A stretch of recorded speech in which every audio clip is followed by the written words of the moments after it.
जय गुरु जी के चरणों में कोटि कोटि नमन, अनंतम अनंतम अनंतम शुक्राना हमारे प्यारे जी गुरु जी के चरणों में।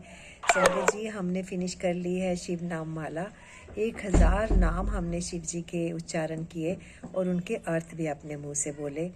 और गुरु जी की बहुत कृपा है, इतनी बड़ी दुनिया में गुरु जी ने हमें सुना है, जो ये पाठ पढ़ रहे हैं और जो ये पाठ सुन रहे हैं। शुक्राना गुरु जी, शुक्राना, लाख सौ बारी शुक्राना। और इसका क्या फल होता है ये आप सब जानते हैं, मैं बार बार बताती हूँ और इसमें लिखा भी हुआ है शिव पुराण में। तो आज हम पढ़ेंगे जी अध्याय 36 एंड 35 एंड 36 फिनिश हो गया जी। आज हम पढ़ेंगे, आज ट्यूसडे का डे है, ट्यूसडे है, और हम पढ़ेंगे जी आज आगे भगवान शिव को संतुष्ट करने वाले व्रतों का वर्णन, शिवरात्रि व्रत की विधि एवं महिमा का कथन। तदंतर ऋषियों के पूछने पर सूर्य जी ने शिव जी की आराधना के द्वारा उत्तम एवं मनोवांछित फल प्राप्त करने वाले बहुत से महान स्त्री पुरुषों के नाम बताए। इसके बाद ऋषियों ने फिर पूछा, व्यास शिष्य किस व्रत से संतुष्ट हो भगवान शिव उत्तम सुख प्रदान करते हैं, जिस व्रत के अनुष्ठान से भक्तजनों को भोग और मोक्ष की प्राप्ति हो सके, उसका आप विशेष रूप से वर्णन कीजिए। सूर्य जी कहते हैं, महर्षियों, तुमने जो कुछ पूछा है वही बात किसी समय ब्रह्मा, विष्णु तथा पार्वती जी ने भगवान शिव से पूछी थी।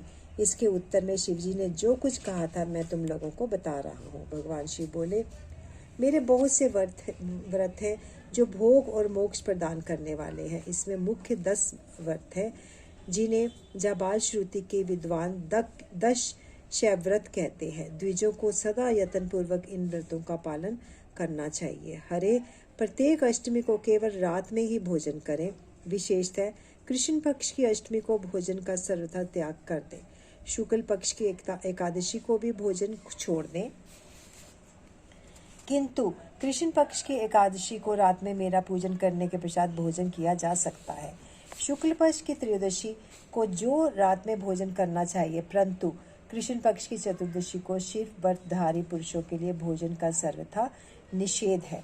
दोनों पक्षों में प्रत्येक सोमवार को प्रयत्न पूर्वक केवल रात में ही भोजन करना चाहिए। शिव के व्रत में तत्पर रहने वाले लोगों के लिए यह अनिवार्य नियम है। इन सभी व्रतों में व्रत की पूर्ति के लिए अपनी शक्ति के अनुसार शिव भक्त ब्राह्मणों को भोजन कराना चाहिए। द्विजों को इन सब व्रतों का नियम पूर्वक पालन करना चाहिए। जो द्विज इनका त्याग करते हैं वो चोर होते हैं। मुक्ति मार्ग में प्रवीण पुरुषों को मोक्ष की प्राप्ति कराने वाला 4 व्रतों का नियम पूर्वक पालन करना चाहिए। ये 4 व्रत इस प्रकार है: भगवान शिव की पूजा, रुद्र मंत्रों का जप, शिव मंदिर में उपवास तथा काशी में मरण। ये मोक्ष के सनातन मार्ग है। सोमवार की अष्टमी और कृष्ण पक्ष की चतुर्दशी, इन 2 तिथियों को उपवास पूर्वक व्रत रखा जाए तो यह भगवान शिव को संतुष्ट करने वाला होता है। इसमें अन्यथा विचार करने की आवश्यकता नहीं है। हरे इन 4 में से शिवरात्रि व्रत को ही सबसे अधिक बलवान है। इसलिए भोग और मोक्ष रूपी फल की इच्छा रखने वाले लोगों को मुख्यतः उसी का पालन करना चाहिए। इस व्रत को छोड़कर दूसरा कोई मनुष्यों के लिए हितकारक व्रत नहीं है। यह व्रत सबके लिए धर्म का उत्तम साधन है।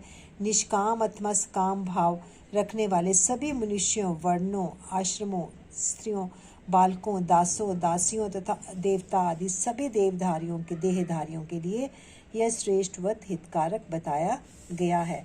माघ मास के कृष्ण पक्ष में शिवरात्रि तिथि का विशेष महात्म्य बताया गया है।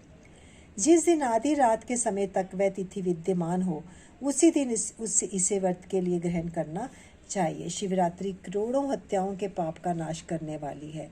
केशव, उस दिन सवेरे से लेकर जो कार्य करना आवश्यक है उसे प्रसन्नता पूर्वक तुम्हें बता रहा हूँ।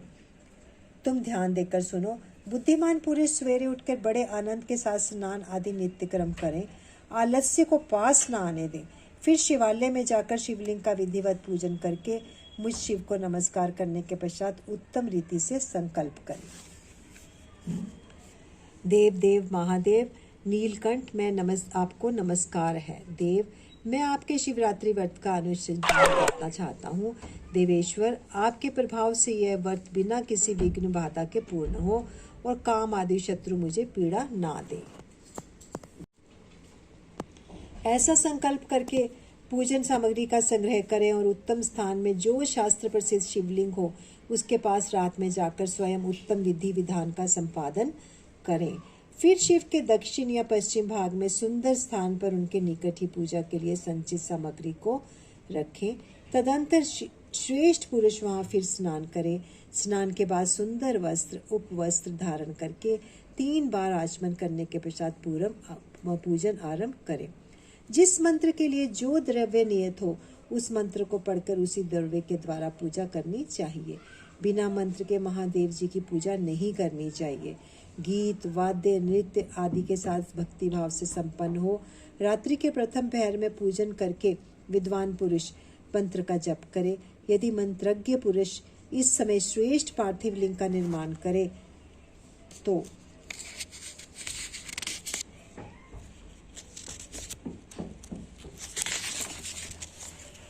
नित्य कर्म करने के पश्चात पार्थिव लिंग का ही पूजन करें।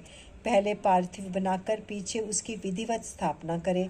फिर पूजन के पश्चात नाना प्रकार के स्तोत्रों द्वारा भगवान वृषभध्वज को संतुष्ट करें। बुद्धिमान पुरुष को चाहिए कि उस समय शिवरात्रि व्रत के महात्म्य का पाठ करे। श्रेष्ठ भक्त अपने व्रत की पूर्ति के लिए उस महात्म्य को श्रद्धापूर्वक सुने। रात्रि के चारों पहरों में 4 पार्थिव लिंगों का निर्माण करके आवाहन से लेकर विसर्जन तक क्रमशः उनकी पूजा करें और बड़े उत्सव के साथ प्रसन्नतापूर्वक जागरण करें। प्रातः काल स्नान करके पूजन करें। इस तरह व्रत को पूरा करके हाथ जोड़ मस्तक झुकाकर बारंबार नमस्कार पूर्वक भगवान शंभु से इस प्रकार प्रार्थना करें। प्रार्थना एवं विसर्जन। हे महादेव, आपकी आज्ञा से मैंने जो व्रत ग्रहण किया था स्वामी, वह परम उत्तम व्रत पूर्ण हो गया, अतः अब उसका विसर्जन करता हूँ। देवेश्वर शर, यथाशक्ति किए गए इस व्रत से आप आज मुझ पर कृपा करके संतुष्ट हो। तत्पश्चात शिव को पुष्पांजलि समर्पित करके विधि पूर्वक दान दे। फिर शिव को नमस्कार करके व्रत संबंधी नियम का विसर्जन कर दे। अपनी शक्ति के अनुसार शिव भक्त ब्राह्मणों विशेषतः सन्यासियों को भोजन कराकर पूर्णतः संतुष्ट करके स्वयं भी भोजन करें। हरे शिवरात्रि को प्रत्येक पहर में श्रेष्ठ शिव भक्तों को जिस प्रकार विशेष पूजा करनी चाहिए उसे मैं बताता हूँ, सुनो। प्रथम पहर में पार्थिव लिंग की स्थापना करके अनेक सुंदर उपचारों द्वारा उत्तम भक्ति भाव से पूजा करें। पहले गंध पुष्प आदि 5 द्रव्यों द्वारा सदा महादेव जी की पूजा करनी चाहिए। उस द्रव्य से संबंध रखने वाले मंत्र का उच्चारण करके पृथक पृथक वह द्रव्य समर्पित करें। इस प्रकार द्रव्य समर्पण के पश्चात भगवान शिव को जलधारा अर्पित करें। विद्वान पुरुष चढ़े हुए द्रव्यों को जलधारा से ही उतारें। जलधारा के साथ साथ 108 मंत्र का जप करके वहां निगुण सगुण रूप शिव का पूजन करें। गुरु से प्राप्त हुए मंत्र द्वारा भगवान शिव की पूजा करें, अन्यथा नाम मंत्र द्वारा सदा शिव का पूजन करना चाहिए। विचित्र चंदन, अखंड चावल और काले तिलों से परमात्मा शिव की पूजा करनी चाहिए। कमल और कनेर के फूल चढ़ाने चाहिए। 8 नाम मंत्रों द्वारा शंकर जी को पुष्प समर्पित करें। वे 8 नाम इस प्रकार हैं: भव, शर्व, रुद्र, पशुपति, उग्र, महान, भीम और ईशान। इसके आरंभ में श्री और अंत में चतुर्थी विभक्ति जोड़कर श्री भवाय नमः इत्यादि नाम मंत्रों द्वारा शिव का पूजन करें। पुष्प समर्पण के पश्चात धूप दीप और नैवेद्य निवेदन करें। पहले प्रहर में विद्वान पुरुष नैवेद्य के लिए पकवान बनवा ले। फिर श्रीफल युक्त विशेषा आग देकर तंबूल समर्पित करें। तदंतर नमस्कार और ध्यान करके गुरु के दिए हुए मंत्र का जप करें।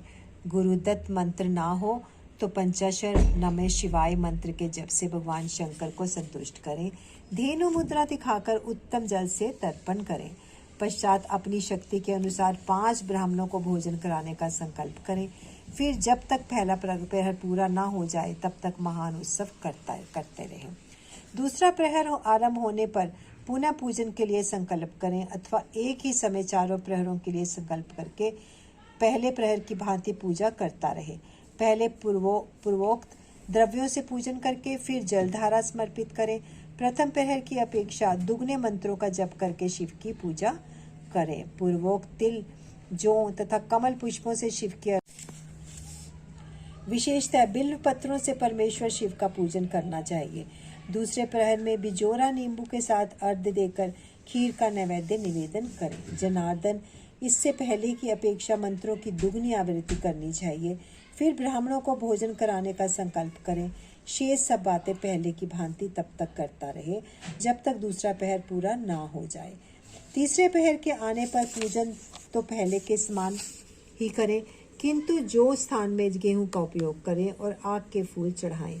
इसके बाद नाना प्रकार के धूप एवं दीप देकर पुए का नैवेद्य भोग लगाएं। उसके साथ भांति भांति के शाक भी अर्पित करें। इस प्रकार पूजन करके कपूर से आरती उतारें, अनार के फल का अर्घ्य दें और दूसरे प्रहर की अपेक्षा दुगना मंत्र जप करें। तदंतर दक्षिणा सहित ब्राह्मण भोजन का संकल्प करें और तीसरे प्रहर के पूरे होने तक पूर्ववर्त उत्सव करता रहे। चौथा पहर आने पर तीसरे पर्व की अपेक्षा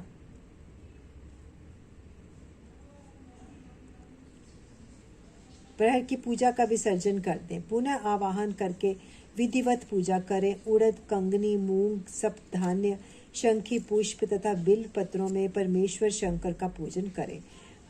इस प्रहर में भांति भांति की मिठाइयों का नैवेद्य लगाएं अथवा उड़द के बड़े आदि बनाकर उनके द्वारा सदाशिव को संतुष्ट करें। केले के फल के साथ अथवा अन्य विविध फलों के साथ शिव को अर्घ्य दें। तीसरे पहर की अपेक्षा दूना मंत्र जाप करें और यथाशक्ति ब्राह्मण भोजन का संकल्प करें। गीत, वाद्य तथा नृत्य से शिव जी की आराधना पूर्वक समय बिताएं। भक्तजनों को तब तक महान उत्सव करते रहना चाहिए जब तक अरुणोदय ना हो जाए। अरुणोदय होने पर पुनः स्नान करके भांति भांति के पूजनोपचारों और उपहारों द्वारा शिव की अर्चना करें।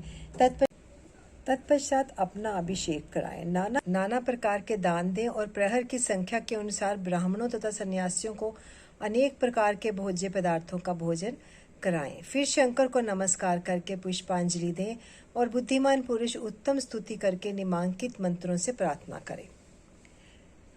उनका अर्थ हम पढ़ रहे हैं जी। सुखदायक कृपा निधान शिव, मैं आपका हूँ, मेरे प्राण आप में ही लगे हैं और मेरा चित्त सदा आपका ही चिंतन करता है।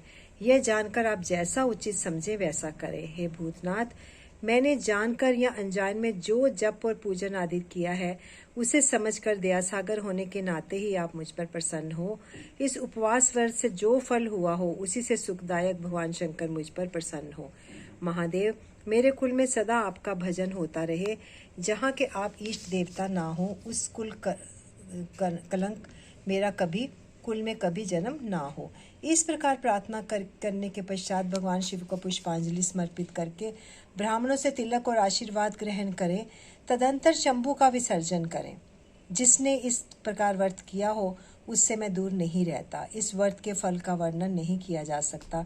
मेरे पास ऐसी कोई वस्तु नहीं है जिसे शिवरात्रि व्रत करने वालों के लिए मैं दे ना डालूं, जिसके द्वारा अनायास ही इस व्रत का पालन हो गया।